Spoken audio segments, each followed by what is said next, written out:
fascinating group. Anyway, Mr Blair, keep up the good work. Saturday, October the 5th, 2002. I viewed a loft apartment at the old battery factory, Rat Wharf, today. Mark Bastard, the estate agent, told me that canal-side properties are being snapped up by the buy-to-let crowd. It's in a great location, 5 minutes' walk along the towpath from the bookshop where I work. The loft has one huge room and a bathroom with glass brick walls. When Mark Bastard went for a pee, I could see his blurry outline. So if I buy the apartment, I will ask my mother to run me up some curtains. I stepped out onto the tensile steel and mesh balcony and looked at the view. The canal lay below me, sparkling in the autumn sunshine. A flock of swans glided past, a grey bird flew by, and a narrowboat came into sight under a bridge. When it passed my balcony, a bearded man with a grey straggly ponytail waved and said, "Lovely afternoon." I could see his wife in the bottom of the boat, washing up. She saw me, but did not wave. Mark Bastard had tactfully withdrawn while I soaked up the atmosphere of the place. But now he rejoined me and pointed out several original features: the genuine acid burns in the floorboards, the hooks where the blackout curtains were hung in the wall. I asked him what the scaffold-clad building next door was being turned into. "A hotel, I think," he said. He went on to tell me that Eric Shift, the scrap metal multimillionaire who would own the freehold of my property, had bought up the whole of Rat Wharf and was hoping to transform it into Leicester's equivalent of the Left Bank in Paris. I confessed to Mark that I had always wanted to dabble in watercolours. He nodded and said, "That's nice," but I got the impression that he didn't know what I was talking about.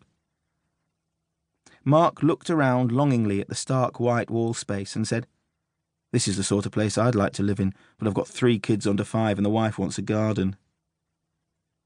I commiserated with him and told him that, until very recently, I was the full-time father of 2 boys, but that the British Army was looking after Glenn, the 17-year-old, and the 9-year-old William had gone to live with his mother in Nigeria. Bastard looked at me enviously and said, "You're young to have your kids off your hands." I told him I was 34 and a half, and that it was time I put myself first for a change. After Bastard pointed out the integral granite cheeseboard in the kitchen worktop, I agreed to buy the apartment. Before we left, I went out on the balcony for one last look. The sun was setting behind the distant multi-storey car park. A fox walked along the opposite towpath with a Tesco's carrier bag in its mouth. A brown creature, a water vole, I think, slipped into the canal and swam out of sight. The swans floated majestically by.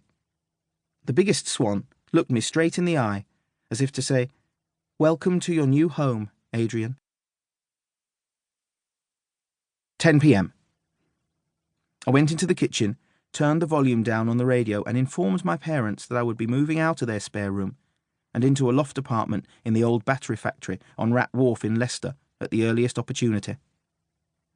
My mother could not hide her delight at this news. My father sneered. "The old battery factory? Your granddad worked there once, but he had to leave after a rat bite turned septic. We thought he'd have to have his leg off." My mother said, "Rat Wharf? Isn't that where the Rough Sleepers Hostel is opening next year?" I said, "You've been misinformed. The whole area is being transformed into Leicester's cultural quarter." When I asked my mother if she would run me up some curtains for the glass brick lavatory, she said sarcastically, "Sorry, but I think you're confusing me with somebody who keeps a needle and thread in the house." At 7 o'clock, my father turned the sound up on the radio and we listened to the news. Britain's military chiefs were demanding to know what their role would be if Britain goes to war with Iraq. Share prices had fallen again. My father banged his head on the table and said, "I'll kill that bastard financial advisor who talked me into putting my pension into Equitable Life."